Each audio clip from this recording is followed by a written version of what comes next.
All right, so good to see all of you. Thanks for coming tonight, and hopefully this review will be helpful. I'm really glad that you're here now, so you have like 4 days after this to kind of put it all together and stuff. We have a sample test that you can practice on. I would do that after you study some other things first. So there's also the review packet. The midterm review packet itself has like quite a few problems in it, actually, that you can practice on. And then there's the problems that we're going to do here as well. And all of these things have solutions that I've already posted. So you can look up answers to anything if you don't feel like taking huge amounts of notes and stuff. You can kind of get away with that. Or if you have to leave early or anything like that, you'll be able to always look back at the solutions later on. But let me just kind of give you a little overview on the material. There actually has been quite a few weeks of material here, so even though we covered a lot up to spring break, now pretty much the whole month of April we've been doing some new material. So there's really 3 chapters that this is a quick overview before I get into any problems. We have chapter 5, and you should think of chapter 5 in sort of 2 parts. Can't really see. You can't really see the writing. Okay. Really small. All right. Well, so do you see these little buttons? Yeah, that's zoom in. Just zoom in. Yeah, now it's probably pretty decent. Yeah. I think it'll be reasonable. People can always blow it up on their computer nice and big. Okay, so chapter 5 kind of has 2 parts. The first part is the kernel and range of a linear transformation. So this is where t goes from v to w, right? So this part is in sections 5.3 and 5.4. The 5.1 was actually covered on the second test where you're checking that t is linear. So I'm not going to ask you to do that on this exam. So in other words, t respects addition and t respects scalar multiplication. I won't ask that here. But I might ask you questions about the kernel and the range. And so you need to know how to find, basically you want to be able to find a basis for the kernel and a basis for the range.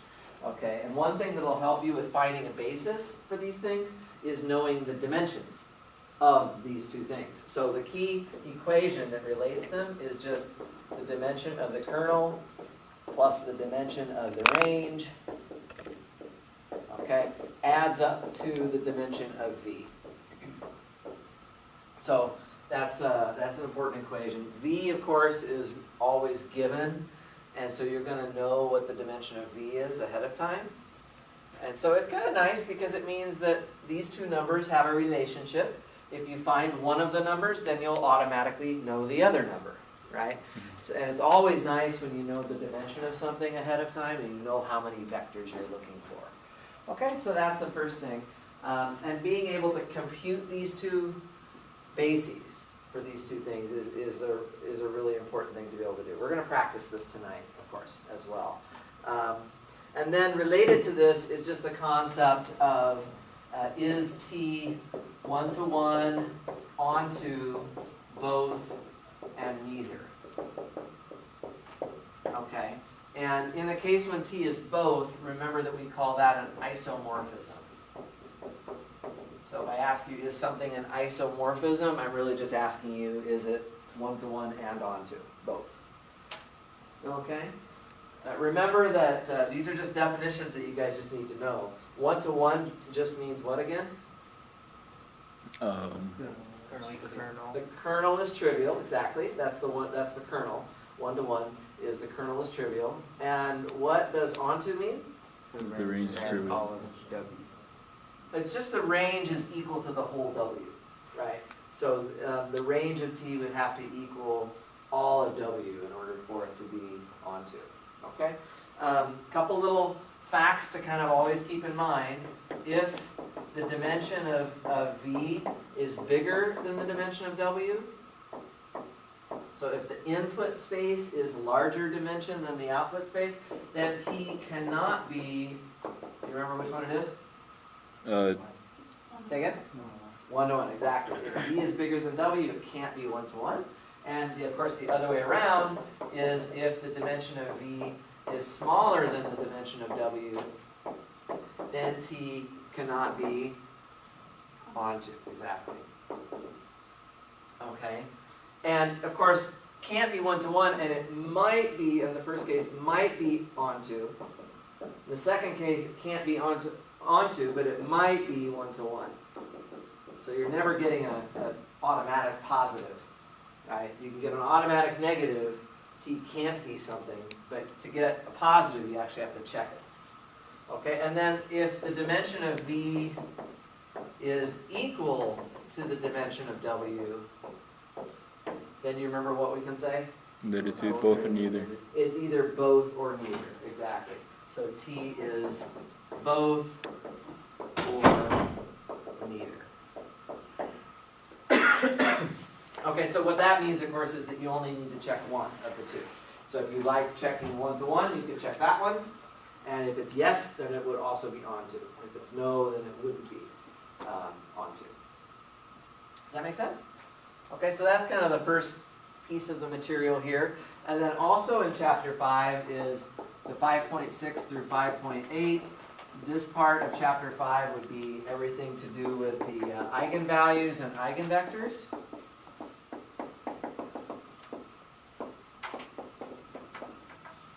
Okay, so you need to know of course you need to know this equation I keep emphasizing. AV equals lambda V is kind of the starting point for everything.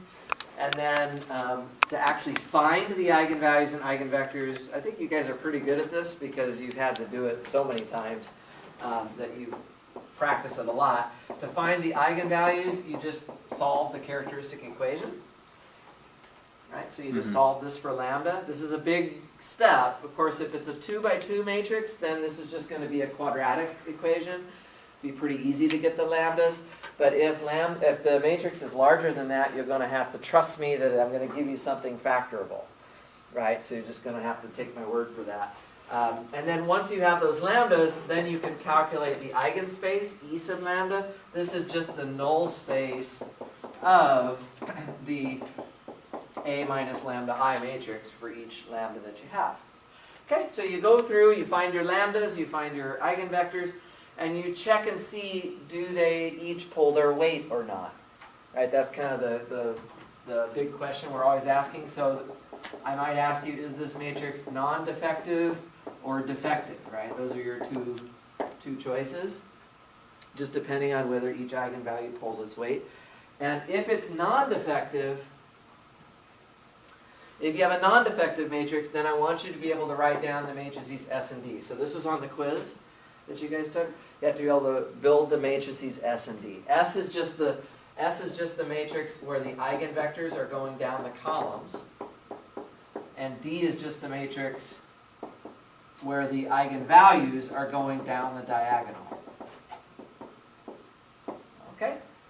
And in that case, you get this nice equation, S inverse AS equals D. The one that was on the quiz was a 3 by 3 matrix, and there was at least one student in the class who on the quiz wanted to find the inverse of S, which is the inverse of a 3 by 3. Please don't do that.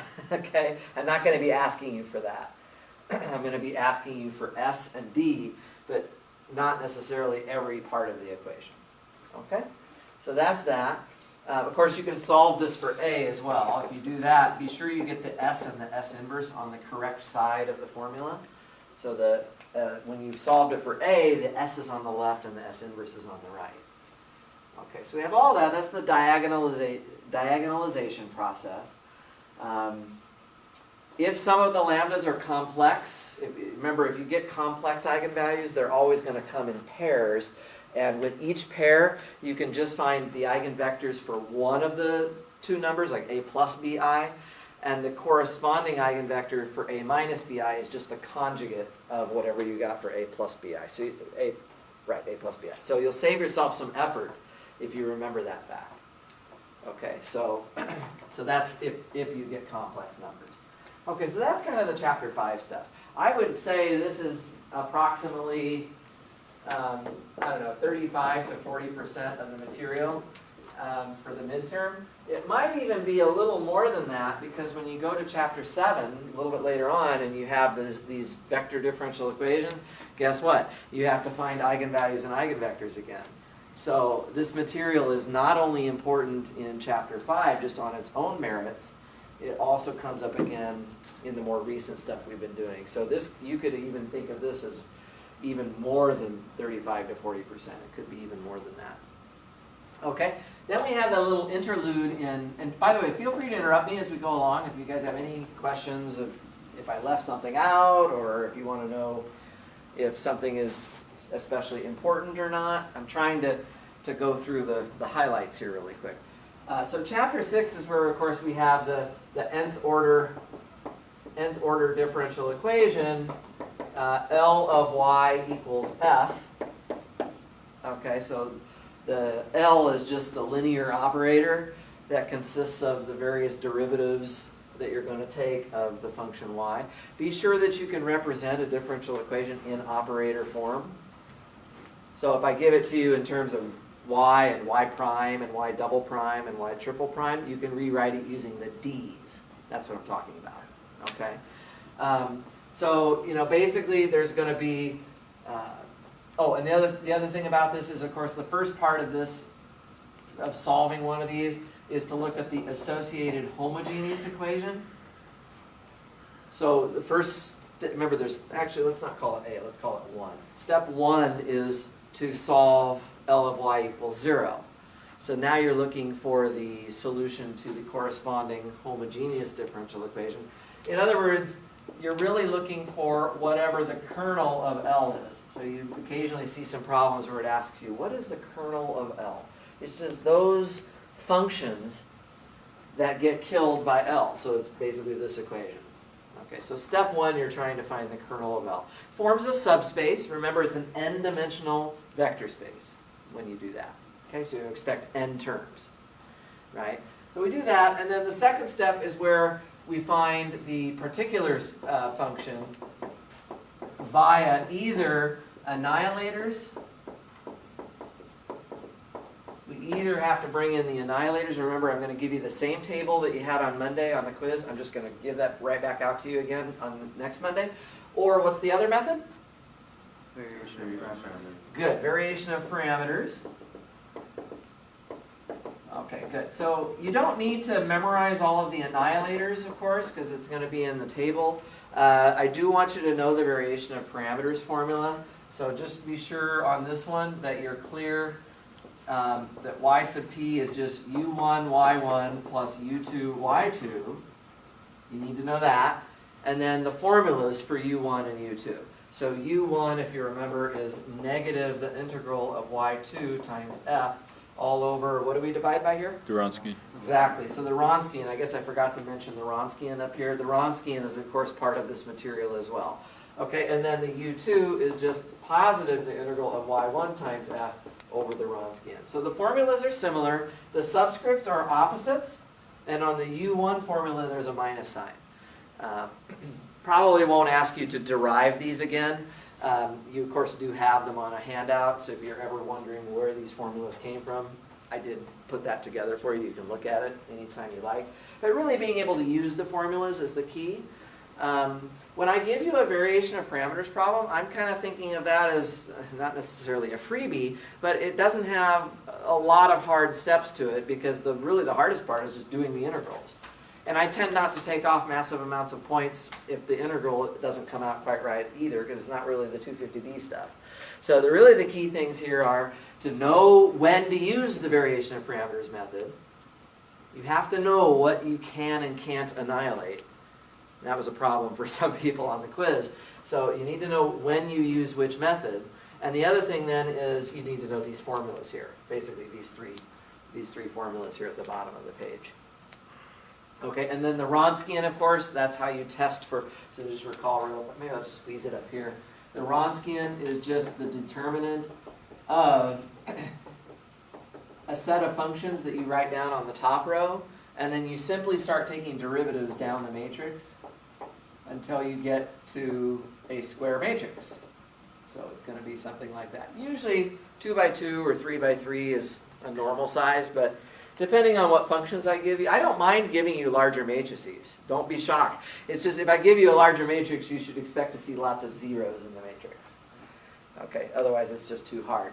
Okay, so this is kind of the chapter 6 stuff. I would estimate this to be approximately 30% or so of the material. These are just approximations. Please don't sue me later if it's not exactly 30% of the test. Okay, but it's going to be something close to that probably. Okay? Questions so far? Just kind of overviewing it right now. All right, then the last part is chapter 7. And really the key thing we're doing here in chapter 7 is looking at this vector differential equation, x prime equals ax.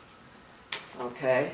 And in really the key sections, I would say, are going to be the 7.4 and 7.5. The 7.4 is where you have a non-defective matrix. And 7.5 is where you have a defective matrix.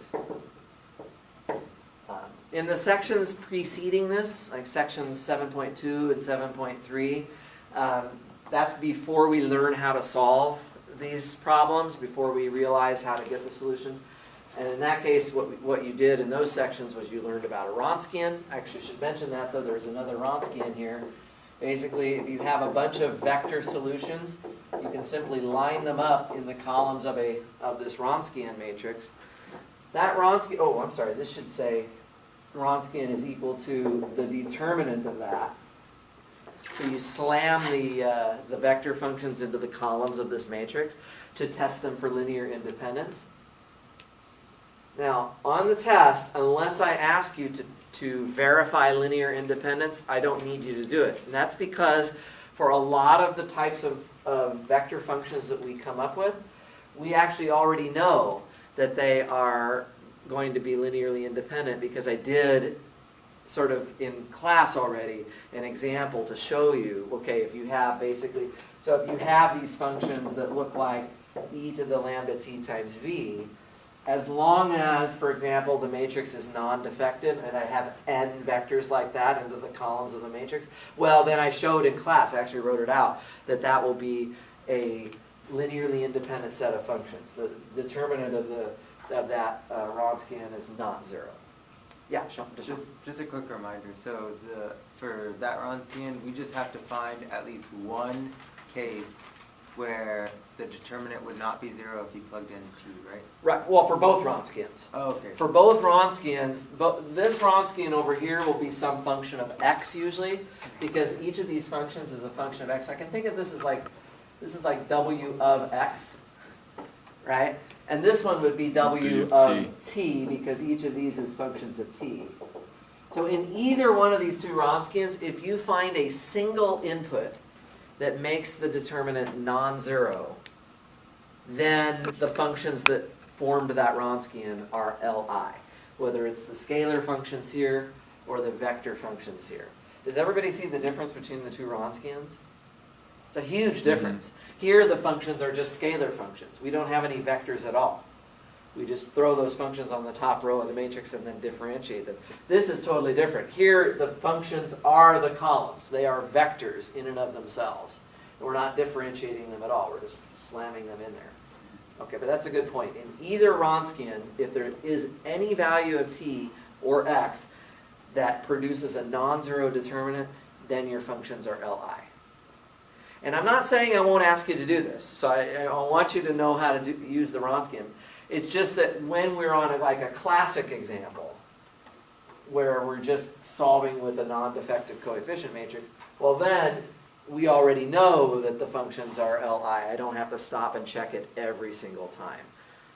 There's been a couple of places, I kind of regret this a little bit in class, where in the example I was doing, I kind of went through all the steps in detail, showed everything out, and I've had students coming to my office thinking that they have to show all that stuff every single time.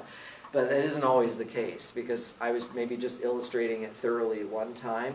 Then a lot of the stuff can be shortcut when you start repeating similar problems again. I'll try to make that point. I know of one instance of it, I think that I was talking to you about, Daniel, but I'll come back and mention some examples of that as we go along. Okay, and then of course the defective matrix, this is the one where we have the W's. I was just looking over some of my solutions to some of the things that are in my review packet and stuff, and I noticed that I maybe didn't always use W's, unfortunately, back in the old days when I was teaching the class. So if you look back at some of my solutions, I might have called these different names, like V1 and V0 and something like that. If I get a chance, I'll try and go through and update them to the better notation that will make them more recognizable to you guys. But this is the stuff we just covered recently. If you run out of linearly independent vectors, this is the way you can form a new solution, and you really need to, I will tell you that in the history of this class, typically people do not do great on this W stuff. For some reason, I think it's sometimes because it comes at the end, and people just don't have a chance to soak it up. This year I've made a real effort to get to it earlier, and I think I have done that. The question is going to be, does it translate into better results for you guys? I hope it does. I'm hoping that you guys will be able to do this. So you have to understand this diagram really well, okay, in terms of how you make this thing work, okay?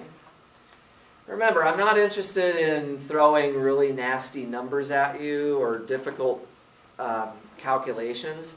So you should expect that even if I'm not afraid to ask you one of these problems, but if I do, I'm going to make it reasonable in terms of the computations. So if you're on the test sitting there and you're dealing with fractions like 15 over 97 or something crazy like that, that's probably not the right answer, okay?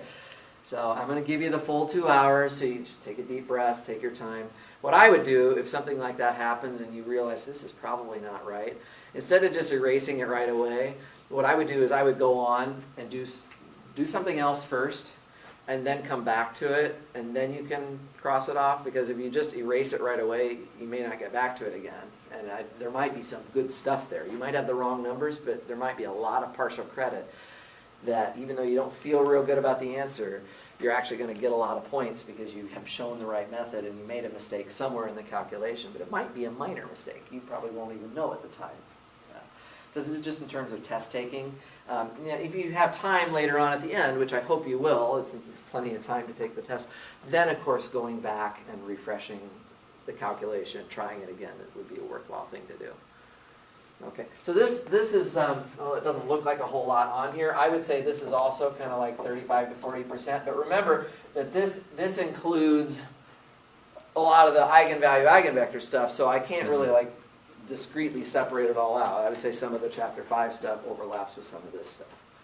So that's my overview of the material. I think that's about all I need to say. What you might want to do, maybe some of you already do this anyway, but just to make sure, in the review packet, there is a list of things to be, well, first of all, it's a list of a bunch of words. So I'd suggest you just go through and make sure, yeah, I know what that word means, I know what that word means, and so on. But then there's also a list of things to be able to do. And you should go down and start checking them off. And when you come to something and say, oh, I'm not so comfortable with that, then you need to go find the example. There will be practice problems for everything on that list. So compute a basis for the kernel of T. All right, so if you don't feel like you could do that, of course that's what we've talked about over here, well then you need to go into either the review session here or the review packet and find some examples of it and work it out. Or if you've done all the examples and you still don't feel real good, you probably ought to stop by my office hours, because you've done enough examples where, oh, I might need to talk to Dr. Hannon and figure out, like, why am I still struggling with this? Maybe he can give me an example and we can go through it together. And I will. So that's what all these, I have a lot of office hours, for that reason. So you guys can stop by and ask me those questions if you need to. So yeah, that's what I would do. I would just go through this things. It's quite a few. It's like almost 20 bullet points, I would say. Just go through, make sure you can do every single one of those things, and I think that will help. Okay. Yeah. So I think that's pretty good overview. Does anybody have questions on the overview before we kind of start looking at some of the examples that I have prepared? We won't be going over the W3, 4, and 5. Oh, I could have written that down. That is also here, of course. This only comes up. Yeah, I should have it here. This only comes up if you have a what I call super defective matrix. This is where you have the same lambda 3 times and only get one eigenvector out of it. It's like the worst case. And you should be able to handle that as well. It's very similar to this one.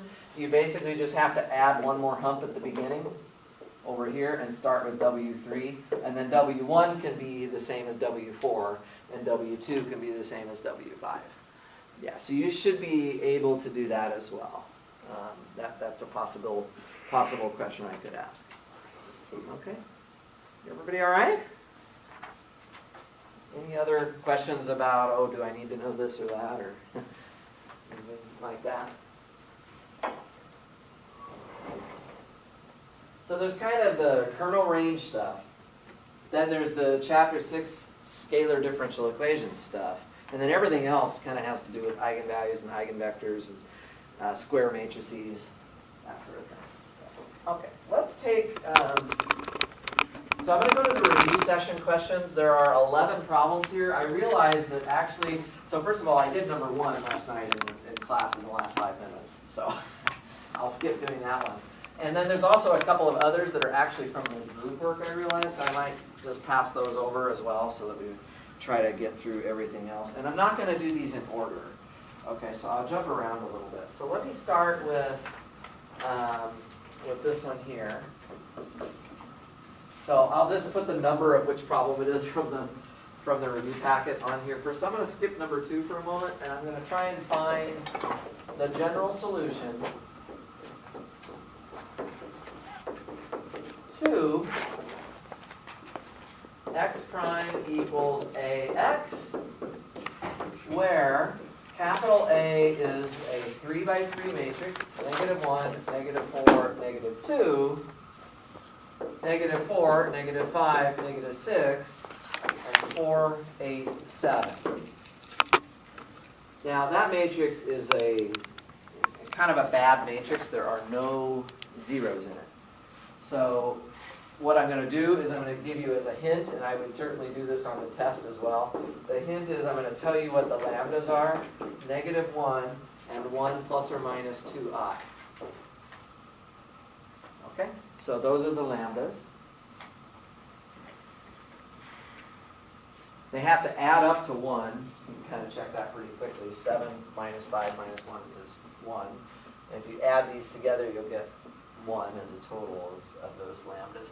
So at least it matches the trace formula. Okay. So by the way, do we know yet if this matrix is defective or not? Yeah. We know that it is not defective. And why is that? Because 3 distinct lambdas. Exactly. There's no repeats. If there's no repeats, then everybody's going to pull their weight because the weight is only 1. Right. Okay, so we know it's non-defective. So that means we're really in section 7.4. We're dealing with a system of differential equations with a non-defective coefficient matrix. So this is the thing we need to look for. Okay? The x is the e to the lambda t times v. That's what we're going to look for. Okay, great. So let's just take each of these lambdas one at a time. I'm going to take -1 first. I'm doing this problem first because it has slightly messier calculations and figure we ought to do it while we're fresh in our minds. Okay, so we take the null space now. Remember what we have to do. We have to add 1 to the main diagonal. Okay. Guys, you really have to do this carefully because you know as well as I do. Like if you get this messed up somehow, then everything is going to like fall apart on you in terms of the calculations. So we're going to do this carefully. Add 1 to the main diagonal. So we're going to get 0, -4, -2, -4, -4, -6, and 4, 8, 8. Okay. Now that is not anywhere close to row echelon form yet. By the way, would it be possible on this one for me to get 2 free variables?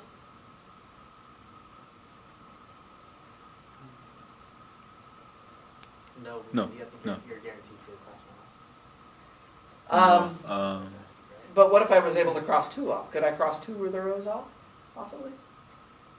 No, because you asked for its weight and it's only a weight of 1. So you Right, have to and do if you had 2 free variables, some people did this on the quiz. The eigenvalue only had a weight of 1, and they came up with 2 eigenvectors. That means